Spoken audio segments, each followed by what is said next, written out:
diante de circunstâncias difíceis, o que é preciso para fazer a vontade de Deus? Certa vez, nós morávamos bem próximo ao estádio do Castelão, em Fortaleza, e nos dias de jogos sempre era muito complicado para que nós pudéssemos chegar na nossa igreja, que era próximo ao estádio do Castelão. Mas, especialmente, quando tinha Clássico Rei, Fortaleza e Ceará, então a coisa se complicava ainda mais. No entanto, nós sempre estávamos indo para a igreja, nos reunimos lá. E um certo domingo, uma família lá da igreja estava indo para o culto, quando de repente se viu no meio de um confronto entre torcedores de torcidas organizadas rivais. E ali vinha pedra, vinha pau e vinha também rojões que eram trocados entre as torcidas para tentar atingir de alguma maneira. Mas, apesar disto, aquela família decidiu continuar até chegar à igreja. E assim ela fez outras vezes em que havia jogo. De forma corajosa, ela sempre estava se dispondo a ir fazer a vontade de Deus. Quando nós olhamos para as Escrituras, nós encontramos várias vezes homens de Deus que agiam com coragem para que pudesse, então, fazer ou continuar fazendo a vontade de Deus.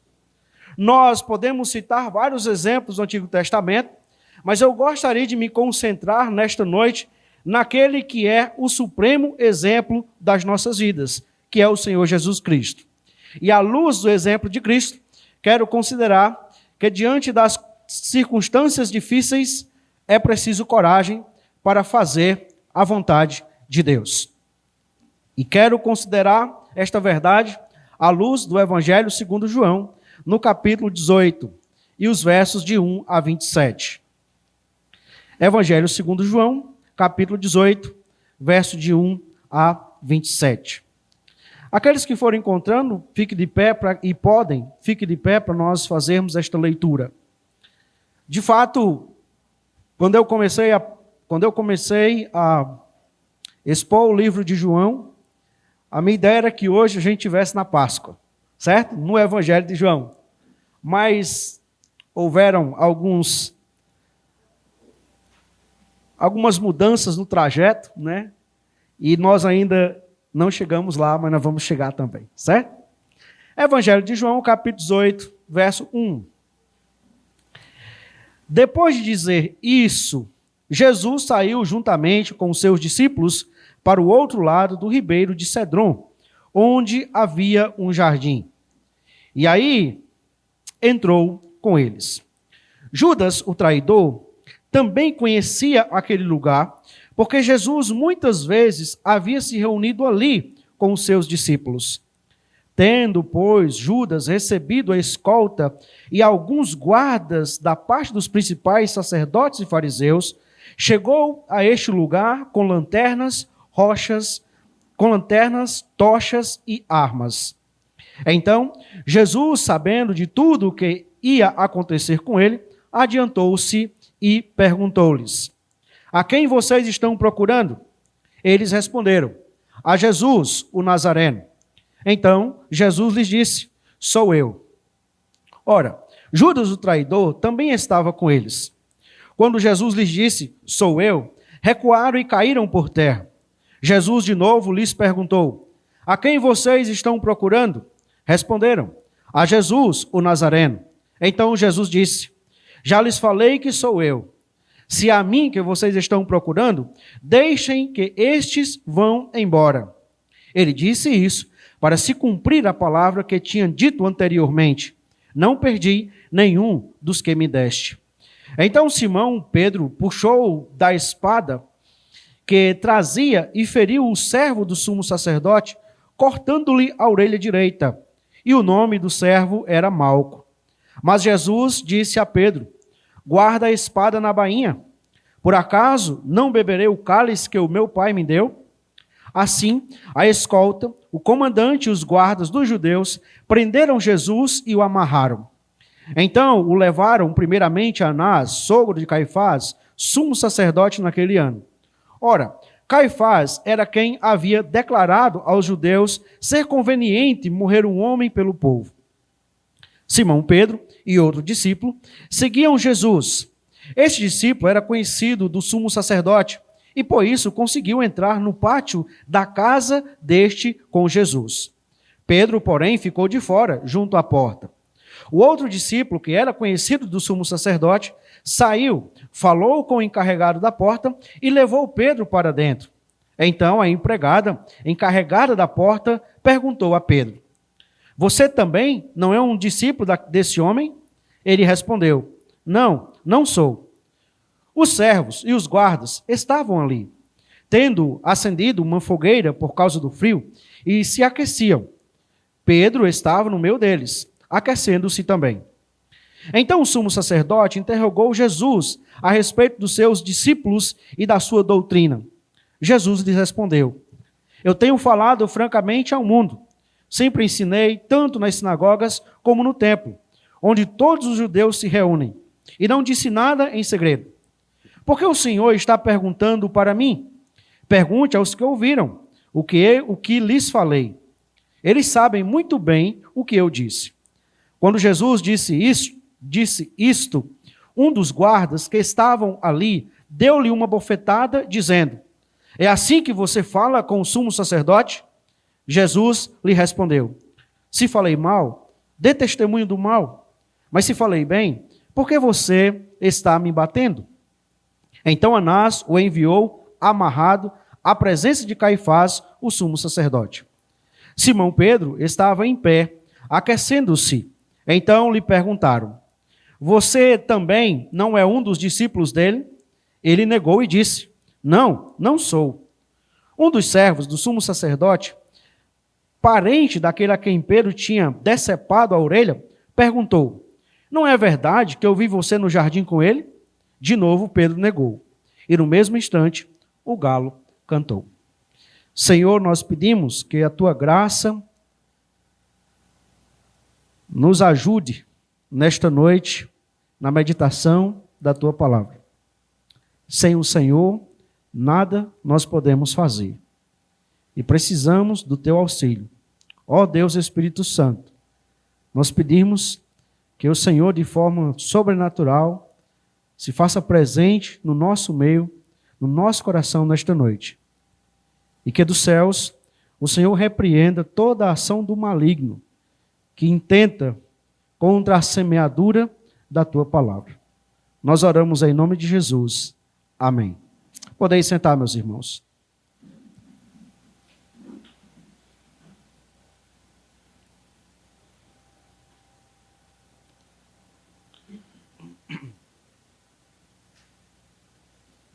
As circunstâncias que cercavam Jesus nesta última semana de sua vida eram circunstâncias bastante difíceis. Nós já temos visto desde o capítulo de número 12, e especialmente adentrando pelo 13, que Jesus já tem passado por vários momentos difíceis. Isto porque ele já tem avisado que vai se separar dos seus discípulos, ele já tem se entristecido, ele já tem visto os seus discípulos estar entristecido, ele sabia do que ia acontecer daquele momento em diante. E parece que quando nós olhamos para a semana de Jesus, a cada dia que passa, pior vai ficando. Sabe aquela sensação de que parece que no momento o mundo caiu sobre a sua cabeça? De que parece que quanto mais a situação vai ficando complicada, quanto mais o tempo vai passando, mais a situação vai ficando complicada. Quanto mais você vai se alinhando com a vontade de Deus, mais a coisa vai se complicando. É mais ou menos esta realidade que Jesus está vivendo aqui. Mas o que é interessante é que assim como as circunstâncias eram desfavoráveis, humanamente falando, a coragem de Jesus sobressai nesse texto como sendo uma forma pela qual ele reage e sendo a forma pela qual ele age diante de circunstâncias difíceis no exercício da vontade do seu Pai. E à luz deste texto, eu quero então considerar, meus irmãos, alguns aspectos desta coragem demonstrada aqui pelo nosso Senhor Jesus Cristo, tendo como base esta ideia. Diante de circunstâncias difíceis, é preciso coragem para fazer a vontade de Deus. Primeiramente, notemos que é necessário coragem para lidar com a traição por um dos seus discípulos. Verso de 1 a 3, diz que Jesus, depois de dizer isto, ou seja, quando Jesus termina a sua oração, que está descrita no capítulo 17, então ele sai juntamente com seus discípulos e vai para o outro lado do Cedron, onde havia um jardim, e ali ele entra com seus discípulos. Quando nós olhamos para os evangelhos sinópticos especialmente, e nós podemos montar essa cena com muito mais detalhe. Mas nosso objetivo é nos concentrar no evangelho de João, então nós vamos nos ater àquilo que João menciona para nós e tentar perceber o porquê que João ele está fazendo esse recorte, essa seleção destas informações, destas cenas que aqui se encontram. Primeiramente, meus irmãos, note que o texto diz no verso 2, Judas, o traidor. Lembra que o evangelho de João é escrito mais ou menos aí no ano de 98 depois de Cristo, ou talvez um pouco antes disso, né? E João já fala dessa situação como sendo um evento passado. E por isso que ele se direciona a Judas como sendo Judas o traidor. Agora, é interessante notar de que esta traição ocorre por causa de expectativas frustradas. Por que Judas traiu Jesus? Talvez a melhor explicação que eu já tenha ouvido é exatamente pela frustração que Jesus se tornou para Judas naquele momento. De acordo com o próprio João, Judas era um cara interesseiro. E ele precisava de Jesus, ele era responsável pela bolsa com Jesus, e quando as pessoas davam oferta, Judas ia lá e roubava da oferta que era dada para o ministério de Jesus. Agora, de repente, Judas, ele sai do ciclo de amizade com Jesus e vai e vende Jesus por 30 moedas de prata. Ora, eu entendo que Judas foi o primeiro discípulo a compreender de forma real o plano de Jesus neste mundo. Judas foi o primeiro a perceber o seguinte: rapaz, esse cara vai morrer mesmo. Ele vai para Jerusalém, ele vai morrer mesmo. E não tem jeito. Ele morrendo, eu perco o meu investimento. Porque você deve considerar que, assim como os outros, Judas também deixou as suas coisas. Assim como os outros, Judas também deixou a sua vida lá. E passou a seguir Jesus. E de repente ele se vê que a sua galinha dos ovos de ouro agora não existe mais. Então, para tentar lucrar de alguma forma, ele vai até os sacerdotes e vende então Jesus e traz Jesus. Agora, isso é importante considerar, porque expectativas frustradas não é só uma realidade na vida de Judas. Nós veremos que expectativas frustradas também é uma realidade na vida de Mateus, na vida de Pedro, e na vida de tantos outros discípulos de Jesus, que achavam que ao chegar em Jerusalém, ele então assumiria o trono, ele destronaria Roma e ele estabelecia o reino, tão esperado, tão querido, o que não aconteceu. De modo que essa traição, nesse momento aqui, ela tem como aspecto inicial essa expectativa frustrada no coração de Judas. Mas observe, meus irmãos, que também foi uma traição planejada. E aqui nós encontramos o texto dizendo que Judas, então, ele se direciona até aonde o local Jesus estava. E Judas sabia conhecer aquele local, porque Jesus muitas vezes havia se reunido ali com seus discípulos. Ora, aquela traição foi planejada, arquitetada. Então Judas foi lá e costurou todo o acordo. Ele planejou para que não saísse nada errado ali. Mas interessante notar que essa traição, ela foi planejada por Judas. Só que Judas não entendeu que ela já tinha sido planejada pelo autor da criação. Desde o Antigo Testamento, nós encontramos escrituras apontando para aquele que seria o servo sofredor, para aquele que seria traído por um dos seus amigos. E aqui nós encontramos isto se tornando uma realidade. O próprio Jesus, anteriormente, já havia dito: todos os que o Senhor me deu estão aí preservados, exceto o filho da perdição, para se cumprir o que fora dito pela Escritura. Agora note, o último aspecto desta traição é porque ela foi realizada por alguém próximo. Ela não foi realizada por um inimigo. Ela não foi realizada por alguém distante de Jesus. Ela não foi realizada por algum dos seus familiares, mas foi alguém que estava próximo de Jesus, que conhecia até mesmo aonde Jesus se encontrava com seus discípulos, que sabia até mesmo aonde Jesus se encontrava naquele momento com seus discípulos. Mas apesar de ser uma pessoa próxima, que desfrutou de privilégios que nenhum outro discípulo provou, Judas não hesitou em trair Jesus. Nós já temos visto, meus irmãos, que na ceia, em João, a partir do capítulo 13, Jesus oferece o pedaço de pão, o bocado de pão para Judas. Jesus trata Judas como sendo uma pessoa digna de importância, como sendo uma pessoa que demandava muito esforço da sua parte.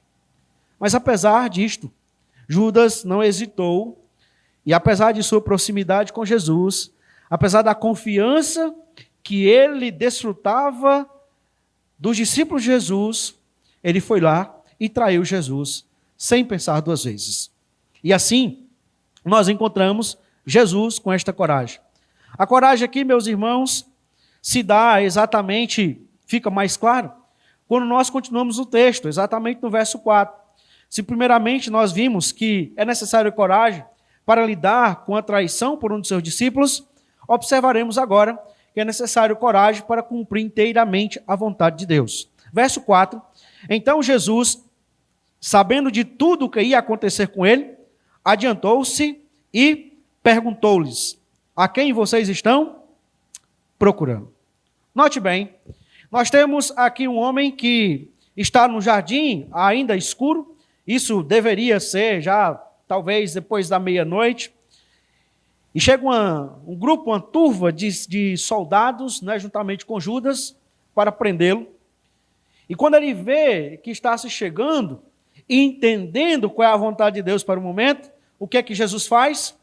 Corajosamente, ele se adianta e ele pergunta, quem é que vocês estão procurando? Para fazer inteiramente a vontade, para cumprir inteiramente a vontade de Deus, Jesus, ele se adianta, ele toma a frente. E ele toma a frente porque ele entende qual é a vontade de Deus para ele naquele momento.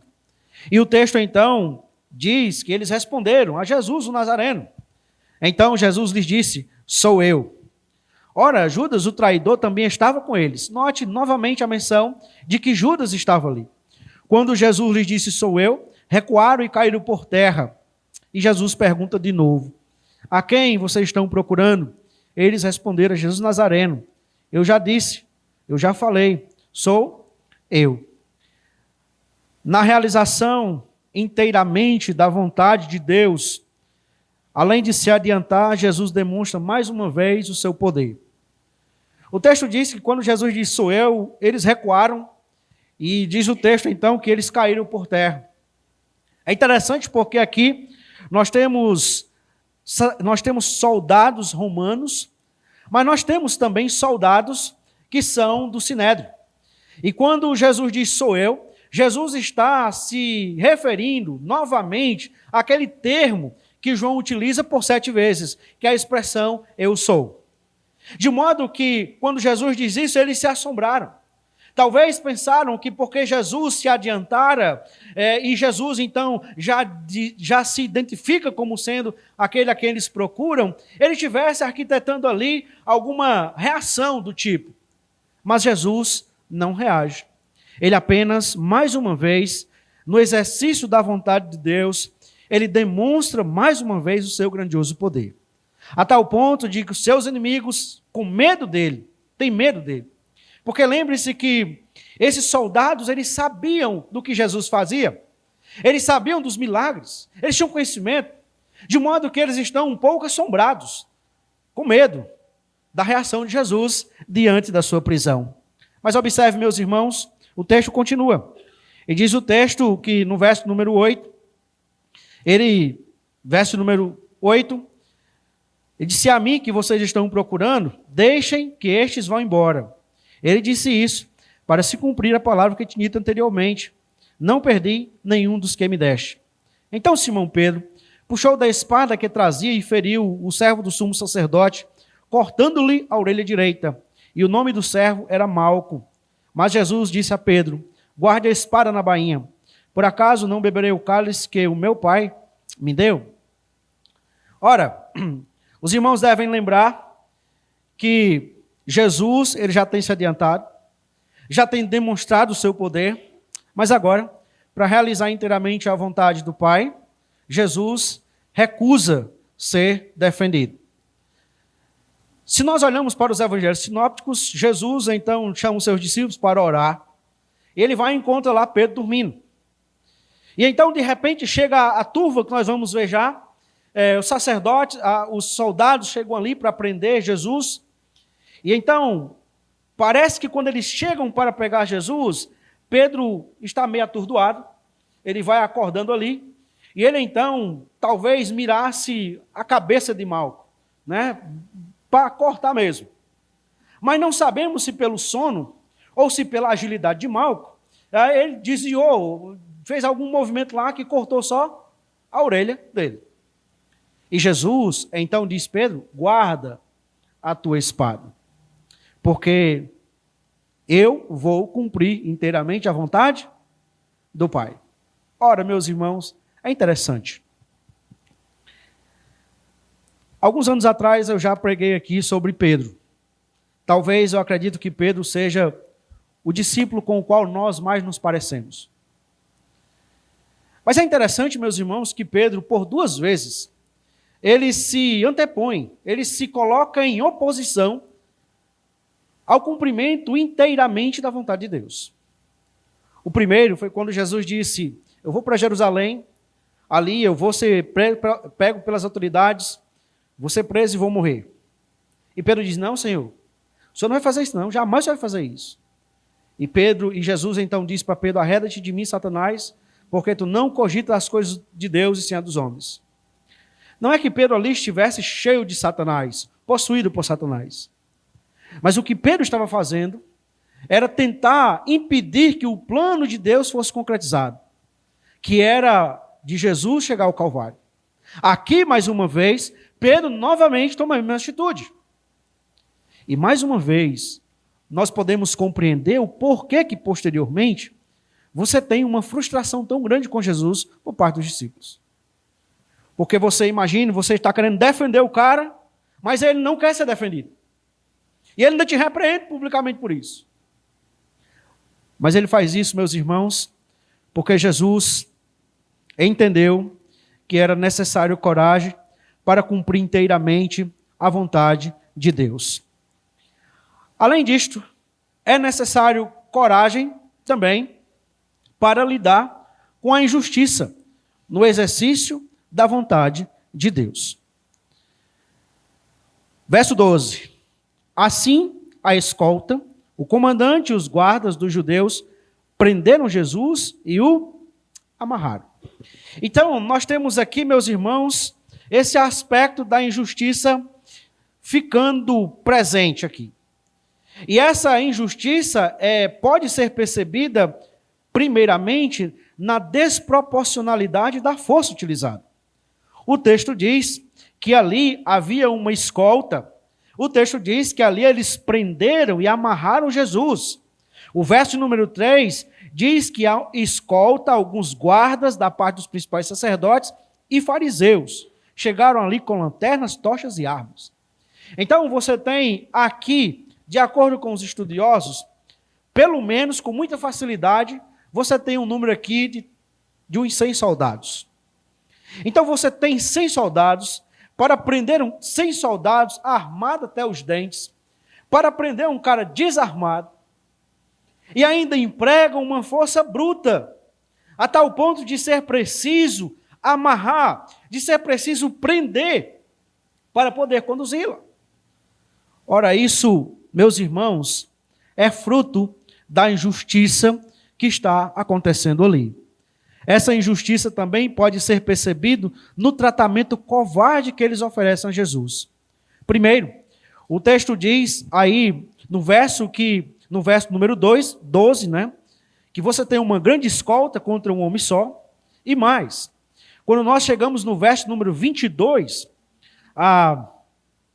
nós encontramos um servo do sumo sacerdote, Jesus aqui preso, amarrado lá, e Jesus, o sacerdote, questiona ele, né? Dizendo, não, eu quero que você explique a minha doutrina. Agora, isso daqui é uma estratégia do sumo, na verdade não é o sumo sacerdote, isso daqui é Anás, né? É uma estratégia dele. Ora, qual era o objetivo do Sinédrio? Era que Jesus fosse morto. Qual era a acusação que o Sinédrio tinha para oferecer contra Jesus? Blasfêmia. Só que tem um problema. Quem é que executava a pena de morte? Roma. E Roma não executava o prisioneiro simplesmente por blasfêmia. Era preciso que houvesse uma acusação diferente, uma acusação que não fosse simplesmente uma questão religiosa. E então, ele chama Jesus e ele pede que Jesus fale da sua doutrina, para que nas palavras de Jesus, ele pudesse então criar uma acusação contra Jesus. Só que Jesus, mais uma vez, de forma muito sábia, disse, olha, eu preguei abertamente, publicamente, pergunte a quem me ouviu, ele sabe o que eu disse.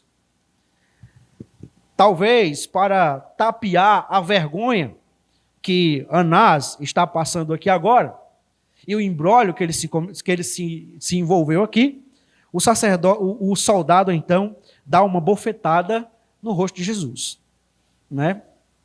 De forma injusta, de forma covarde. Essa injustiça, que pode ser percebida na desproporcionalidade da força, no tratamento covarde, pode ser percebida também no julgamento ilegal. Não dá para a gente dizer assim quais os aspectos desse julgamento foi ilegal, porque todo ele foi ilegal. Não se prendia nenhum prisioneiro durante a noite, e eu acho que até hoje.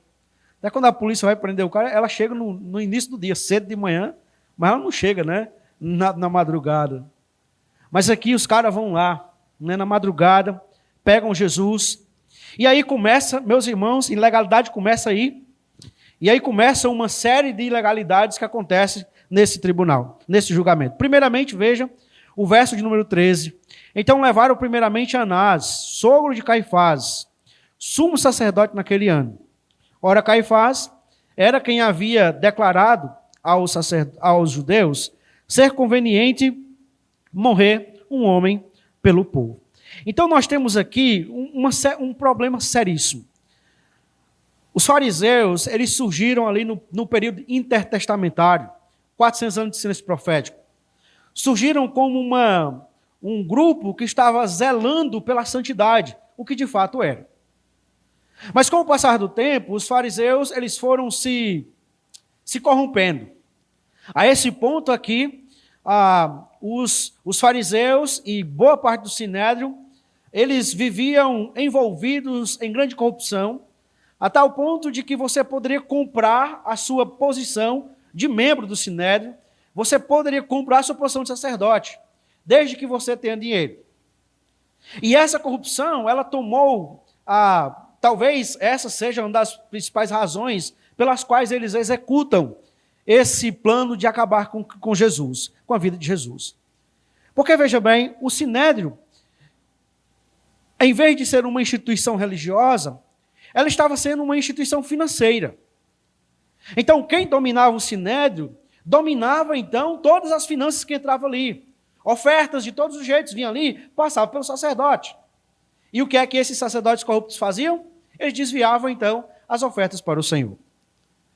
Um belo dia, chega um homem chamado Jesus de Nazaré, e na frente, lá no templo, observe que está tendo uma grande corrupção ali. Ele pega e quebra tudo, e acaba tudo, e condena com tudo aqui dali. Esse cara está atrapalhando o nosso negócio. Vamos se revoltar contra ele. Se os irmãos perceberem, da classe dos adultos da EBD, isso aconteceu exatamente do mesmo jeito em Éfeso. Quando ali acabou o culto a Diana, então se revolta contra Paulo, porque ele está acabando com o culto a Diana. A história se repete. E então, meus irmãos, Jesus é levado, Novamente, verso 19 diz que então o sumo sacerdote interrogou Jesus a respeito dos seus discípulos, sua doutrina. Jesus é batido, né, por o soldado do mal. Verso 23 ele responde: se falei mal, dê testemunho do mal, mas se falei bem, por que você está me batendo? Anás o enviou amarrado à presença de Caifás, o sumo sacerdote. Aqui nós temos um problema, que é o seguinte: quem era o sumo sacerdote era Caifás, mas quem mandava era Anás. Caifás era só um poste que foi colocado lá para cumprir as demandas de Anás.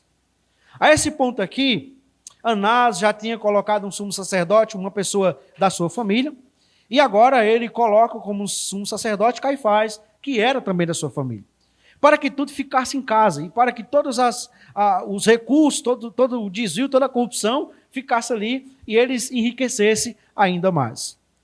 Primeiro leva para Anás, porque na verdade quem manda é Anás, quem dá as cartas é Anás, quem determina como é que vai ser Anás, quem vai arquitetar totalmente o plano é Anás. Aí depois leva para Caifás, porque afinal de contas ele é a autoridade, né, que está ali representando. E a cena para por aí. É quando nós percebemos que essa injustiça, ela mais uma vez, ela pode ser percebida nesse julgamento ilegal. Agora tem um último aspecto dessa injustiça. É que foi uma injustiça sofrida para que diante de Deus o povo pudesse ter justiça. O texto no verso 14 diz: Caifás, que era sumo sacerdote, havia declarado aos judeus ser conveniente morrer um homem pelo povo. Morrer um homem pelo povo. Embora ele não compreendesse todos os aspectos, mas aqui Caifás está planejando um ato de injustiça para que no final das contas o povo pudesse receber justiça diante de Deus. Jesus já tem demonstrado coragem para lidar com a traição, para cumprir inteiramente a vontade de Deus, para lidar com a injustiça, e agora perceberemos que é necessário coragem para lidar com a negação por um dos seus discípulos. O verso de número 15 até o 18 narra então a primeira negação de Pedro. Agora, é interessante notar de que Pedro negou a Jesus porque se recusou a dar ouvido à advertência de Jesus. É sabido por todos nós de que Jesus advertiu a Pedro que ele iria traí-lo. Jesus advertiu a Pedro que ele precisava orar e vigiar para que não entrasse em tentação, porque o espírito estava preparado, mas a carne era fraca. Mas Pedro não deu ouvidos à tentação. Esta negação ocorre também por causa da inconstância de Pedro. E note, irmãos, talvez Pedro é aquele cara que está ou de um lado ou do outro. Uma hora, Pedro corajosamente pega a espada e vai para cima de uma turma de soldados. Ele está disposto ali a matar e a morrer. Mas aí, ele sai dali. E aí ele vai seguindo Jesus, né? E diz o texto, então, que Pedro, porém, verso 16, ficou de fora junto à porta. O outro discípulo, que possivelmente é João, que era conhecido do sumo sacerdote, saiu, falou com a encarregada da porta e levou Pedro para dentro. Então a empregada, encarregada da porta, perguntou a Pedro: você também não é um dos discípulos desse homem? Note bem, você tem aqui um homem que ainda há pouco estava vendendo coragem e vigor. Mas agora você encontra aqui um homem covarde. Diante de um questionamento de uma empregada, né? E o texto faz questão de dizer, olha, era uma empregada responsável pela porta. Era alguém que ficava abrindo a porta. E ela questiona, e Pedro respondeu: não sou eu. Note, meus irmãos, a cena está começando a se desenhar. E Pedro não presta atenção na advertência que ele recebeu de Jesus. Ele continua no mesmo caminho. O texto diz que os servos e os guardas estavam ali, tendo acendido uma fogueira por causa do frio, e se aqueciam. Pedro estava no meio deles, aquecendo-se também. Interessante porque nós já observamos várias vezes Jesus falando para os seus discípulos, e Pedro estava lá, de que eles não eram do mundo, de que eles não deveriam se relacionar com o mundo. Mas Pedro aqui se distancia de Jesus, se distancia dos discípulos de Jesus, está sozinho. E está onde? Está sentado na roda dos escarnecedores. E ali com ele, diz o texto, se aquentava. Estava vivendo com pessoas que não queriam nada com Deus, mas estavam lá, estava lá, achando que dava para continuar desta forma. E o texto então segue, verso 25. Simão Pedro estava em pé, aquecendo-se. Então lhe perguntaram: você também não é um discípulo dele? Ele negou e disse: não sou. Pedro nega porque falta coragem para se identificar com seu mestre. Eu não sei qual é o pior, se é a traição de Judas ou se é a negação de Pedro. Porque Judas foi de uma vez, Pedro é lento, né? Vai devagar. E ele consciente disso, né? Olha, você é um discípulo dele. Não, eu não sou. Pedro estava no local errado. Pedro estava com pessoas erradas. E covardemente se recusou a se identificar com seu mestre. A Bíblia diz que os covardes é uma categoria daquelas que não herdarão o reino dos céus. Mas aí, o texto segue para o seu desfecho final. Se é desfecho, já é final, né? Um dos servos do sumo sacerdote, parente daquele a quem Pedro tinha decepado a orelha, perguntou: não é verdade que eu vi você no jardim com ele? De novo Pedro negou. E no mesmo instante o galo cantou. Negou mais uma vez, quando a sua crença foi confrontada. Mais uma vez. E o galo cantou. É interessante porque João para aqui, mas sempre que eu chego nesta cena, é inevitável não lembrar do que Lucas descreve.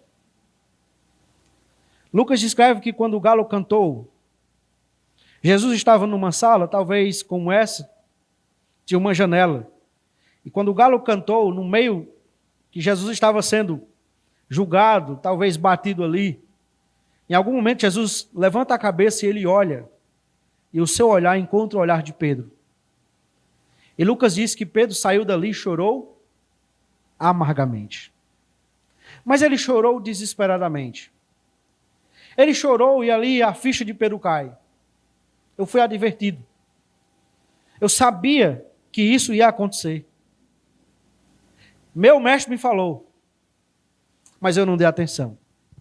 E por não dar atenção, eu acabei de negar a minha identificação com o mestre, negar a minha crença com o mestre, negar a minha convivência com o mestre.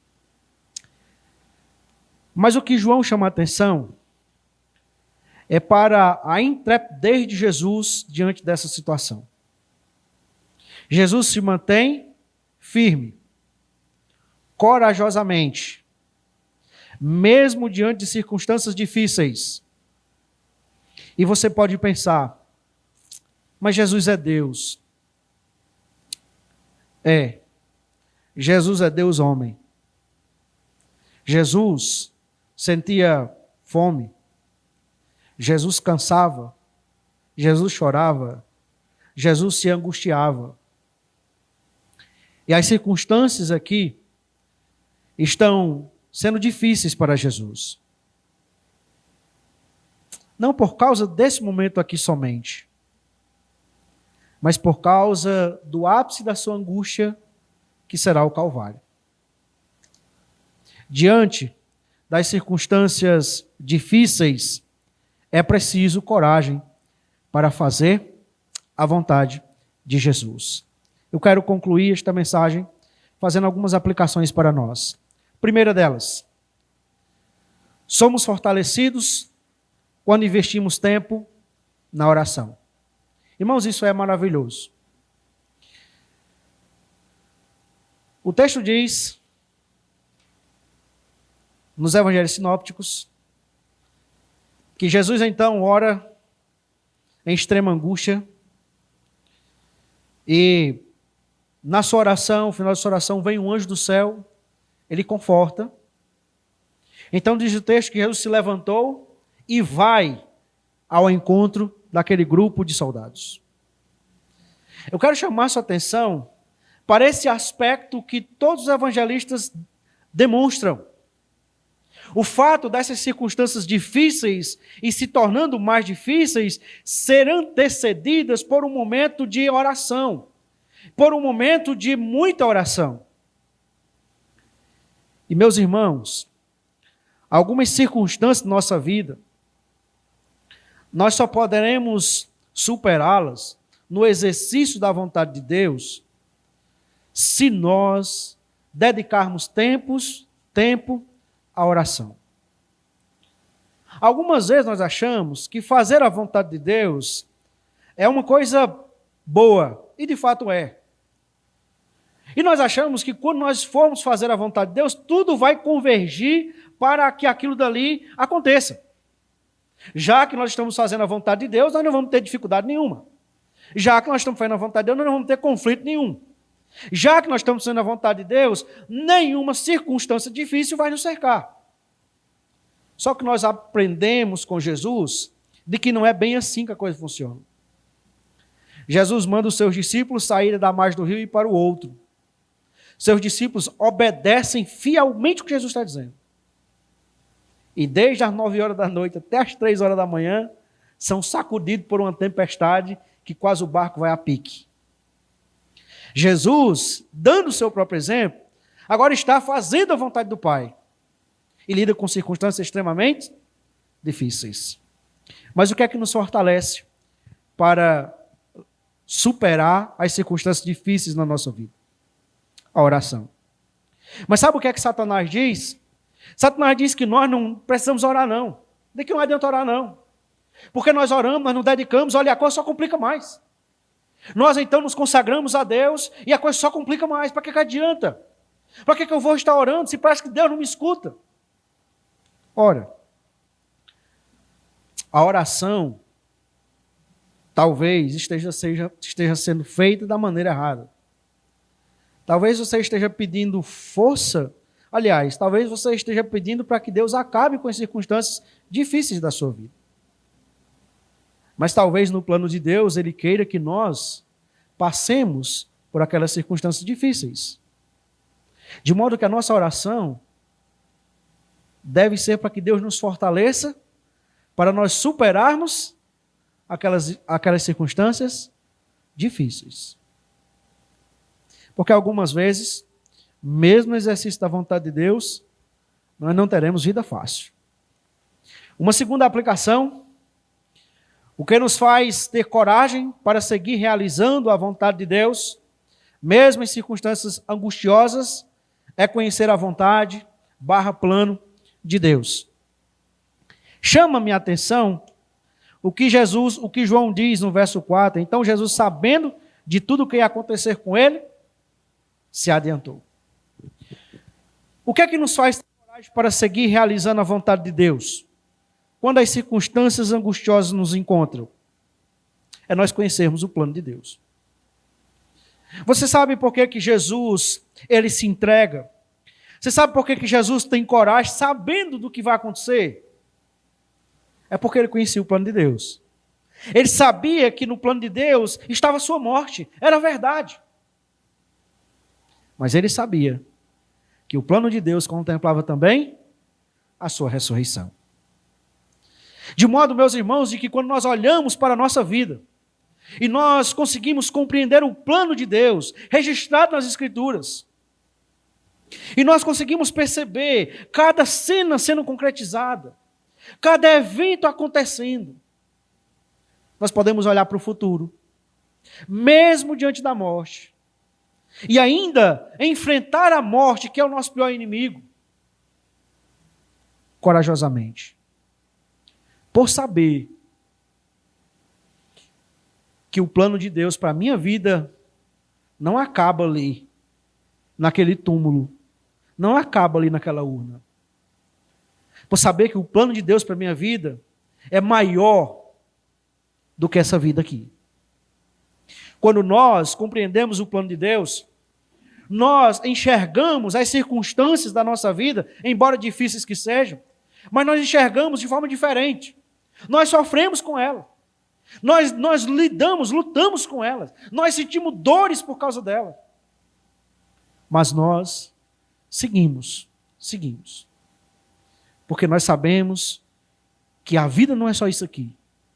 De que essas circunstâncias angustiosas não são um resumo de tudo.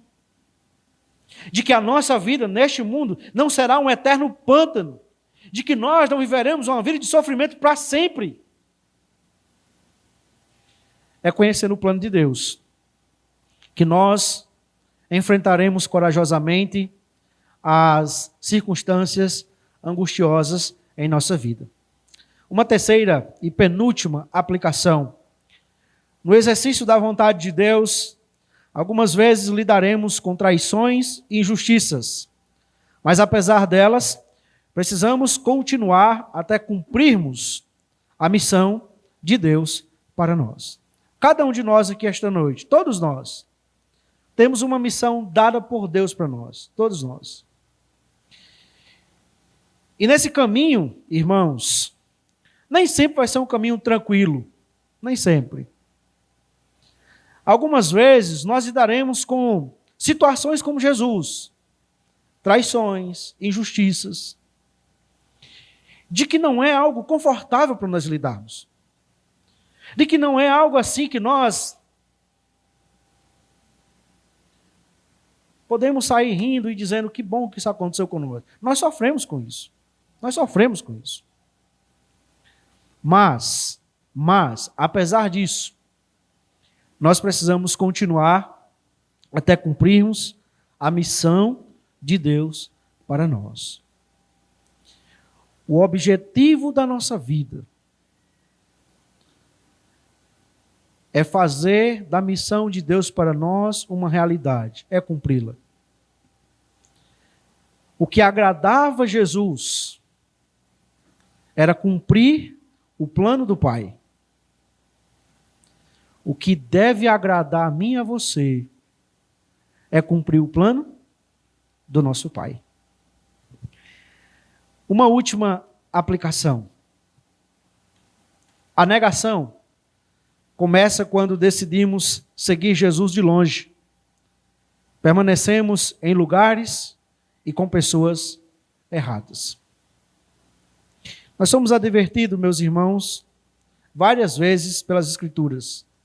Várias vezes. Antigo e Novo Testamento. Sobre a realidade, indesejável para todos nós é fato, de nós negarmos a Jesus. Mas aí muitas vezes nós achamos, como Pedro, que talvez o irmão Francisco negue a Jesus. Mas eu não. Talvez a irmã Maria até negue a Jesus. Mas eu não. E aí nós vamos negligenciando as advertências. Nós vamos negligenciando o ciclo de relacionamento. E eu não estou dizendo que você não deve ter relacionamento com pessoas descrentes. Você precisa ter. Nós não vivemos numa bolha. Você precisa ter. O descrente precisa conhecer Jesus. E ele vai conhecer isso por meio do relacionamento. Mas eu estou chamando a atenção ao cuidado de nós nos influenciarmos. De nós nos aquecermos com o fogo da fogueira lá. estarmos envolvidos com as conversas de lá, de andarmos do mesmo jeito que está lá. E Jesus? Não, Jesus está lá, distante. Está lá. Isso daqui, meus irmãos, é uma receita que funciona. Aqueles que começam seguindo Jesus de longe, sem compromisso com Jesus, sem o coração mais vibrar por Jesus, sem o coração andar mais na batida do coração de Deus. Começa a se relacionar com pessoas e a ser influenciado por essas pessoas que não têm nada com Deus. Começa a estar em lugares que não tem nada a oferecer. O resultado será inevitável, será a negação. Jesus, ele enfrentou corajosamente todas as situações. E duas razões pelas quais Jesus enfrentou corajosamente essas advertências, essas circunstâncias adversas. A primeira delas é porque Jesus queria cumprir o plano do Pai. Jesus queria agradar ao seu Pai. Porque o texto de Isaías vai dizer que ao seu Pai agradou moê-lo. Mas uma segunda razão pela qual Jesus enfrentou corajosamente essas circunstâncias adversas, angustiosas, somos nós. O texto diz que Jesus veria o fruto do seu penoso trabalho. E quando nós olhamos para a nossa vida, ou nós olhamos um para o outro aqui, nós podemos perceber uma das razões pelas quais Jesus não se negou a cumprir a vontade do Pai. Ele queria salvar a sua vida e a minha vida.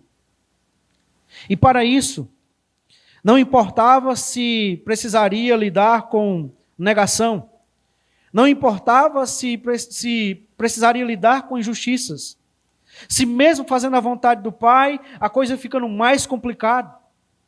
Não importava se teria traições.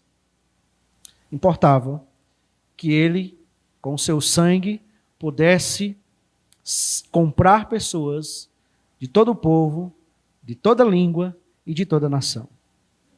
E entre esse povo estava eu e você. Estava eu e você. De modo que quando nós olhamos para o sacrifício de Jesus,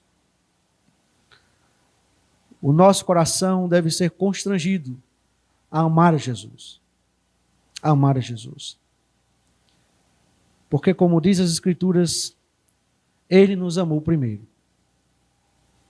O amor a Deus e a nós é o que fez com que Jesus corajosamente enfrentasse as circunstâncias adversas na sua vida. E é esse amor a Deus, ao plano de Deus e ao próprio Senhor Jesus Cristo que deve também nos constranger a amá-lo de todo o nosso coração. Vamos orar. Mas antes de orar, eu queria falar para você que está aqui esta noite e não tem entregado a sua vida a Jesus. Então, você pode fazer isso. Lembrar que amor maior do que esse, você jamais vai encontrar. De que sacrifício igual a esse, jamais ninguém fará por você. Então, entrega a sua vida a Jesus, para que você possa desfrutar de uma eternidade e de uma vida com Jesus. Deus eterno e todo-poderoso, nós queremos te agradecer pelo teu Filho Jesus que o Senhor enviou a este mundo. Obrigado porque não há outro Deus maior do que o Senhor. Não há outro plano tão grandioso como o plano do Senhor. Nós te agradecemos pelo nosso Salvador, que sofreu traições, injustiça, que sofreu abandono, negação, por causa de nós. Éramos nós quem deveríamos passar por tudo aquilo ali. Mas o Senhor, consciente de que nós não éramos suficientes para salvar nem a nós mesmos, o Senhor decidiu vir a este mundo, assumir a forma de servo, a semelhança dos homens, e entregar a sua vida, para que, sendo Deus homem, pudesse redimir as nossas vidas. Nós te agradecemos porque as injustiças que o Senhor sofreu redundaram em justiças para nós. Nós agradecemos porque as infidelidades que o Senhor provou redundaram em fidelidade do Senhor para conosco. Nós queremos te louvar porque tu és o Deus supremo, altíssimo e eterno. Ó Senhor Jesus Cristo, nós queremos render o nosso coração a ti, que de forma voluntária, decidida, resolveu vir a este mundo para executar então o plano eterno de salvação que o Senhor fez na glória. A ti toda a honra, toda a glória, todo louvor. Que todo joelho se dobre diante do Senhor e reconheça que só o Senhor é Deus, para a glória de Deus Pai. Ó Deus Espírito Santo, nós te agradecemos porque o Senhor agiu nos nossos corações, para que nós pudéssemos observar, enxergar, entender o sacrifício de Jesus e pudéssemos então crer e ser salvo por Ele. Nós clamamos pelo Senhor para que abra os olhos dos nossos entendimentos,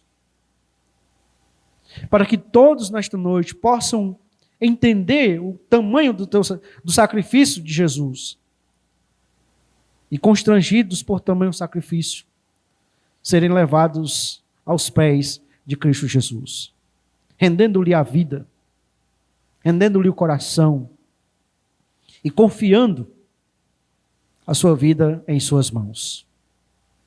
Pois das mãos dele ninguém nos arrebata, e nós te louvamos por isso.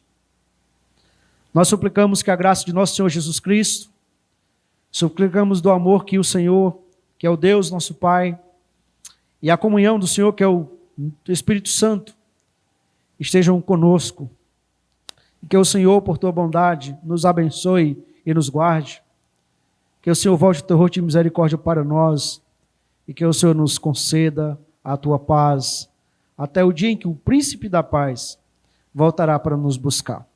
É em nome dele que nós oramos. Amém.